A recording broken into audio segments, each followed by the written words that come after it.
During this short but eventful decade, we've witnessed a lot of shifts in the world of work and labor. For example, while the federal minimum wage of $7.25 an hour hasn't increased since 2009, 29 states have approved a higher statewide minimum wage than the federal minimum. And on New Year's Day of this year, 21 states increased their minimum wage. While the state of California is the only state which mandates a minimum wage of $15 an hour, some others are working towards achieving that, and the idea has become more mainstream in terms of both public awareness and popularity. It's not uncommon these days to see cities mandate a higher minimum wage than the state they're in, like here in New York City or in Seattle, as well as seeing employers publicize how the starting wage for employees is higher than what local laws mandate. And speaking of wages and salaries, the concept of salary transparency has also become more popular.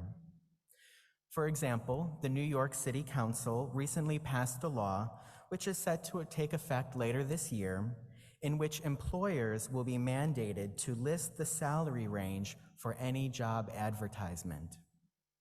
A few states have already passed similar laws, and some even make it illegal for employers to ask about a candidate's salary history.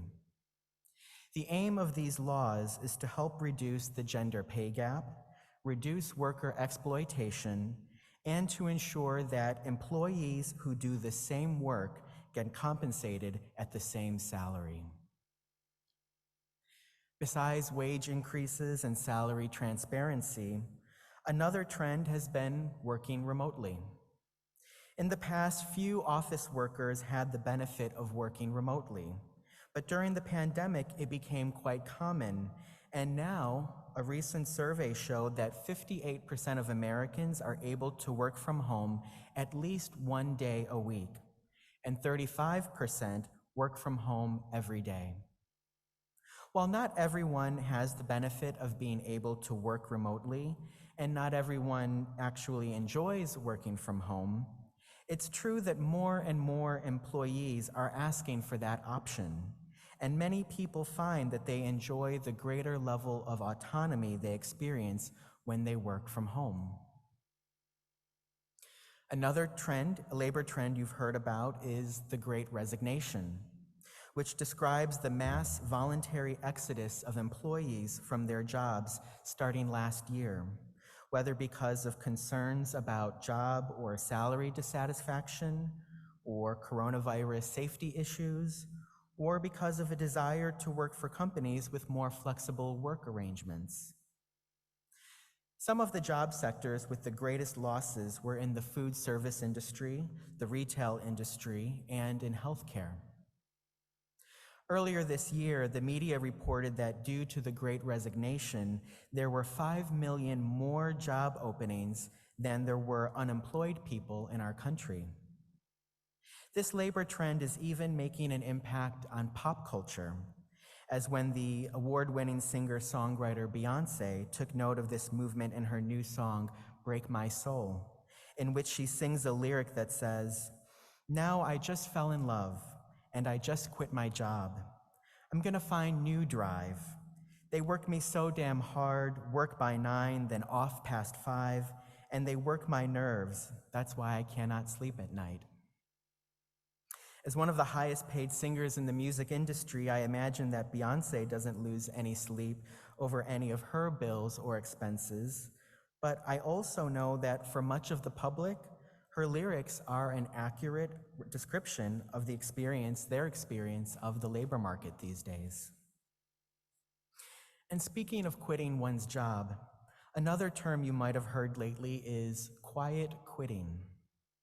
What that term means is that if someone is quietly quitting, then the employee is simply doing the bare minimum at one's job and only doing what one is required to do without going above and beyond what's expected.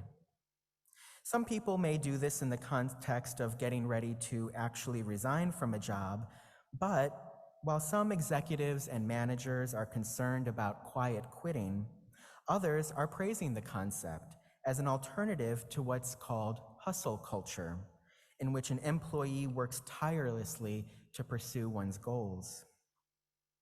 In response to the criticism of employees, which is implied in the term quiet quitting, some people on social media have coined the term quiet firing instead, which describes when your employer demoralizes workers enough that they quit on their own, like when an employee doesn't get a raise in 5 years, even though the employee has been doing everything that's expected of them, or when an employer adds to an employee's workload without offering any additional compensation for that work.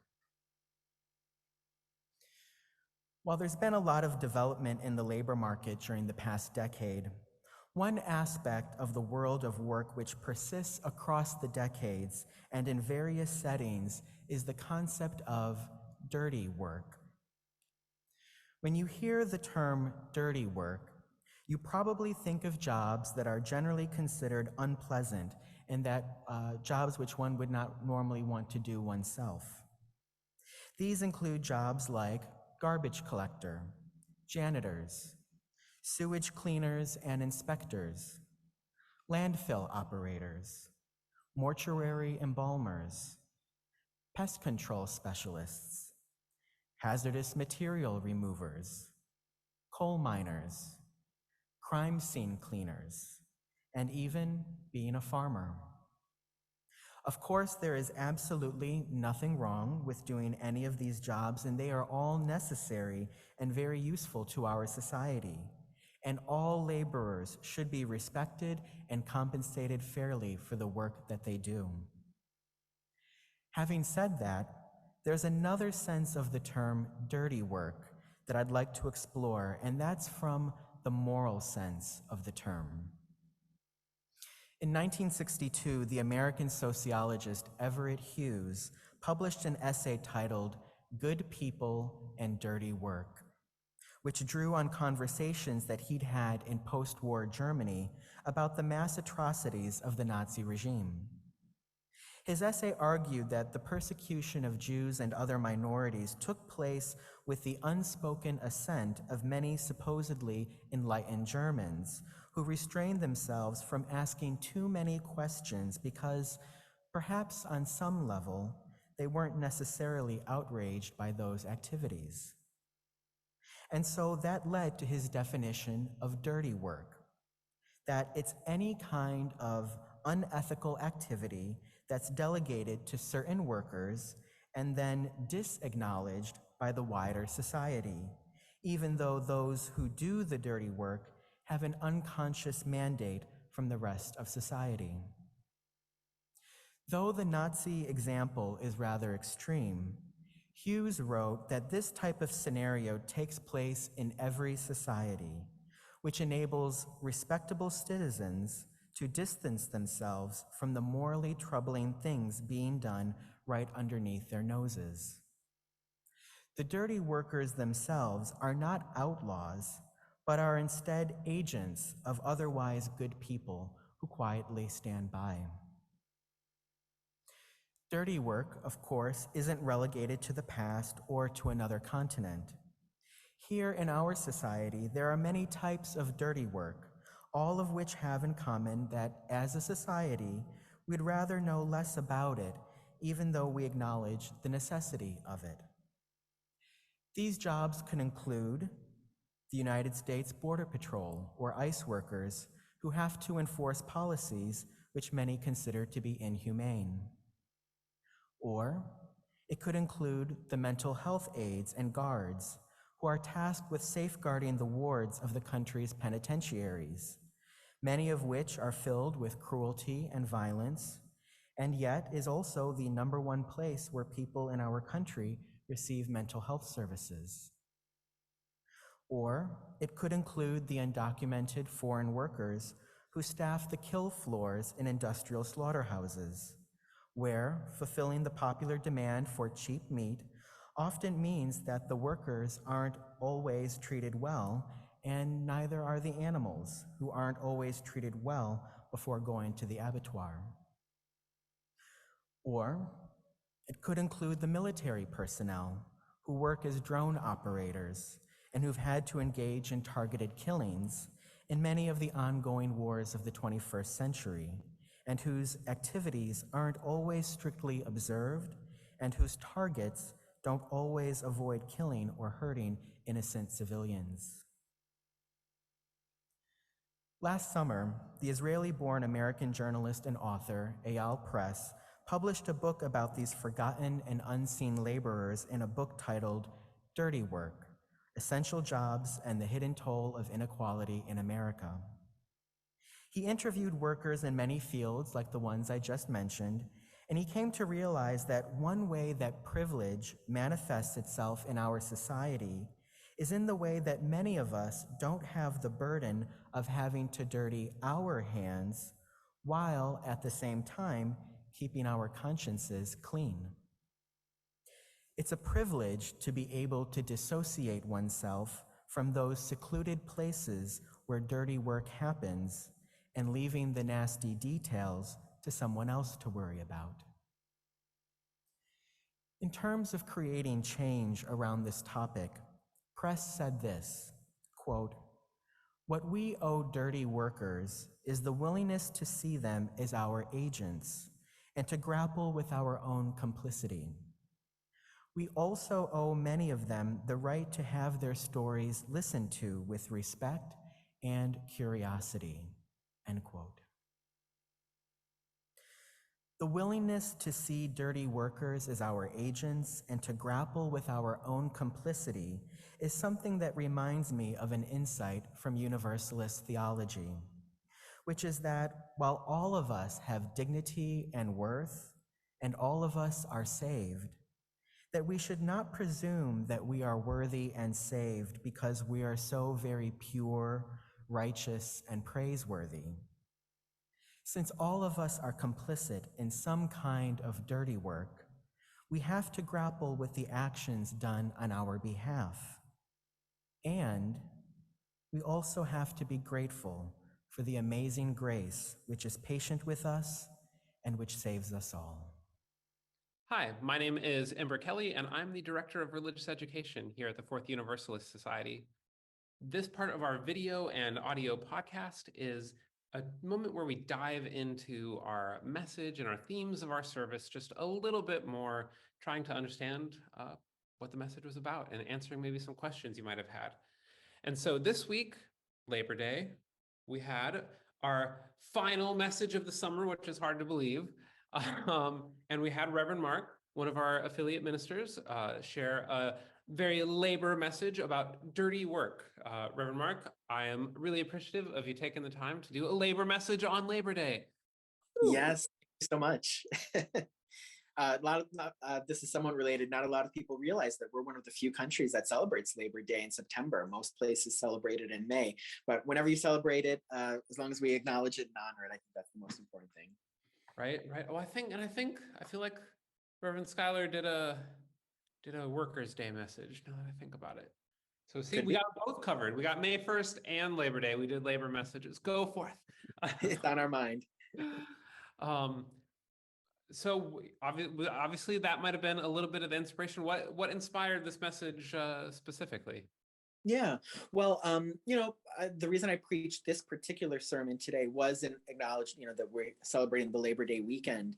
But beyond that, a lot of, when you really think about it, a lot of people spend most of their time at work or doing work. And I, kind of wonder, what does our Unitarian Universalist faith have to say to us about work and labor and those issues? It's, something that's really important. And, I was reading this writer, Eyal Press. He wrote a book called Dirty Work and about how certain forms of work, how it connects to the sense of inequality in our country. So I was fascinated by it and I wanted to elaborate on that. And also, just thinking about, we're only 2 years into this decade, but it's been a really eventful decade. And, work has changed a lot over the past 2 years. A lot of people work from home. People who never thought they could ever do work from home now do that, and it's very routine. The Great Resignation, it started last year, and we're still talking about it. There's more job openings than there are unemployed people, which is somewhat unusual. There are, we talk about quiet quitting now. We're talking about quiet firing. Those are like new topics that just started, people talked about this summer. But, something that's been consistent, throughout the decades is this concept of dirty work that I found that the writer A.L. Press talked about, which actually goes back to a sociologist, Everett Hughes, who wrote about dirty work in 1962. That basically in any society, there are people who do jobs that aren't respected, that are considered morally questionable, even not just like unpleasant or physically dirty or having to do with garbage, but like morally dirty, and that people do them, they have to do them, and in some sense they are our agents. As members of the society, we empower people to do the dirty work, but then while the dirty workers get their hands dirty, we get to feel good about ourselves because we're not doing dirty work, even though we are somewhat complicit in that. So anyway, that was a long answer to your question. What was for anybody who might be interested, what was the name of the book again? It's I'll tell you I'll give the short version of it. It's called Dirty Work by A.L. Press, but I'm going to give you the full title in just one moment. It was just published last year. It's called Dirty Work: Essential Jobs and the Hidden Toll of Inequality in America by A.L. Press. Really good book. He's a great writer, journalist. You can find his stuff in various magazines, but anyway, check it out. And also, I just want to give another plug for another book, which is that, I don't know if our viewers know, but the great writer Barbara Ehrenreich, she died recently. I just read her obituary yesterday.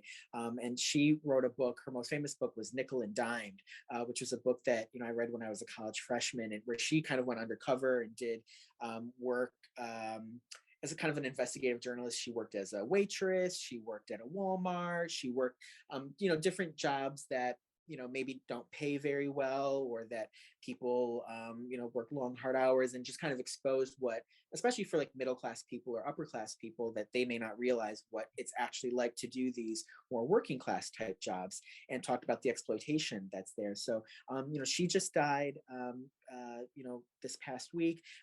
It was interesting to just read about all the contributions she's made as a journalist and a writer into the, exposing what the world of work is like. Right. When I think about, when you talk about the Great Resignation, things like this, I think about when COVID started. I was teaching in Vietnam, but before I was teaching in Vietnam, the work that I had done in the U.S. before that was that I was working at Target, and that I was working in a hospital in the dish room. The very unglamorous work, the putting the groceries on the shelves so that people could buy them, and washing the dishes so that people could eat them at the hospital. Eat from them at the hospital. And when COVID hit, I said, oh my gosh, like, I am so thankful that I'm not in those fields right now, because this would be the fields that I had most. And it's really interesting that there's so much discussion about like, we can't find any good workers, but nobody stops to think about the fact that 1 million people have died, and perhaps a good portion of those were these people that were these essential workers who, while being touted as so important, were not truly valued. Exactly. And, you were talking about the type of roles that you did, and, those during, 2020, 2021, those were considered, essential workers, basically. And so, those people didn't get the benefit of being able to work from home like many of the rest of us did. And, after a certain point, many people who were essential workers, have been part of the Great Resignation, whether we're talking about people, food service workers, like, I mentioned that you did when you worked in the kitchen, or retail workers, like you mentioned, like you when you were working at Target, and people in healthcare, everything from doctors and nurses all the way down to, you know, like you said, people who work in the kitchen. Those are all essential workers, and those are three of the industries that have had the greatest losses during the Great Resignation. And you know, a lot, again, for those of us who are middle class or upper class, we can really kind of ignore people who do those jobs, especially, you know, you used to work at Target, and you know, Target's a great store. Lots of people go shopping there. But you know, since the the COVID-19 pandemic, more and more people have been doing their shopping online. So in the past, maybe you would like walk into a Target and you would literally see someone working at the register, stocking shelves, you know, putting the carts back where they belong, you know, all the different things that, you know, to keep a store running.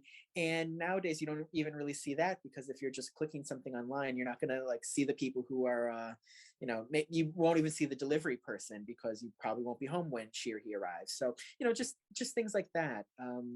But, you know, there's also other, you know, like you know, in terms of dirty work, you know, I want to highlight that the type of dirty work that Ayala Press is talking about is not jobs that, like, you know, we don't want to do them, but they're not like morally bad, like, you know, working as a dishwasher, for example.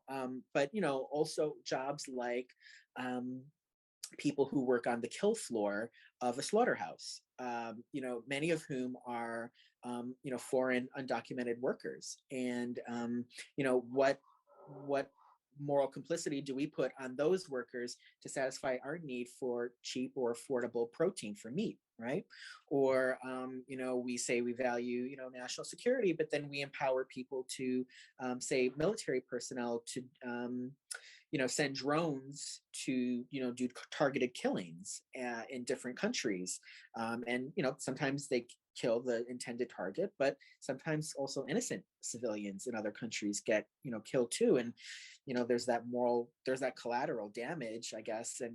But, you know, the less we hear about it, the better, because, you know, we don't want to think that, you know, those people are acting on our behalf, even though they are. And so, you know, not that we have to like punish ourselves for that, but just to be aware that, you know, we may go to, you know, sleep with a clean conscience because we think, well, I'm not doing anything bad. But, you know, as a society, we do have some complicity in this kind of dirty work that we allow to happen and that we're okay with. And again, you know, the less we know about it, the better.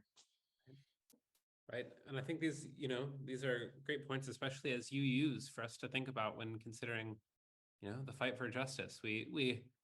Um, you know, I think the unit UUA is seen as perhaps a little bit more of a privileged denomination, It and is. Yeah. it's important for us to be aware of this and, you know, have this knowledge that we can, so that we're not being complicit in things that are harming other people. Agreed. And, you know, again, not to, you know, not that we have like, not that we can fix this problem overnight, or that like, you know, by if we just pass this one law, like all these problems will go away tomorrow. You know, unfortunately, it doesn't really work that way. But, you know, at minimum, you know, something that AL Press said is that at minimum, something we can do is to, yeah, wrestle with our own complicity in these systems, but also, you know, to listen to dirty workers, like give them an opportunity to share their stories, and for us to show curiosity about the work they do, and to, you know, show them respect also. You know, they're workers, we're all workers, and so we, you know, dirty workers too deserve to, you know, receive respect and deserve our curiosity too. So something to think about. RESPECT. Yeah. Yeah. I couldn't resist. Yeah. Reverend Mark, thank you for this message. Thank you also for taking this time to sit down and talk with me. My pleasure. Thank you.